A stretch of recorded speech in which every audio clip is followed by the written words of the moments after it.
کمیته پرورده کانتون عفرین و شهبای ایرو بشاهیه که پرتوکخانه که بناوی پرتوکخانه ریبر آپو لکامپا برخودان وکره.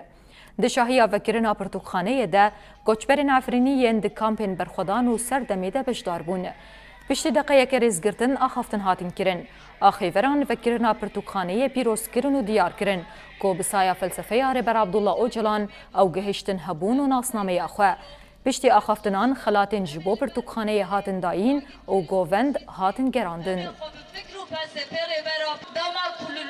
هندر قمبيدا ام فادكن اما هاك ام دخابتن جبوه برتخانه بروجي ما بيلكر هرو ام كي فاكرني وي افتتاحها وي برتخاناجي بحمي كتاب شقا برتوك هنا اما جيشتيك دي خصنيچه يعني بحمي اوليكاري ملاتي ما درفو وي هندرجي يعني شقا برتخانه هاي ما جيشتي دي خصن وي برتقانه رغم ريشي سرمتين رغم زحمتي سرما دي ساجم كوري خبر دوام دكن وتتاثيري دجمني ما نوبه نها حر ايريشك ما سرما زياده دكي ام تشتني خوب شاي كي خوب دكن وام تشتني خوب دكن يعني ملا تجاري اردوغان نبي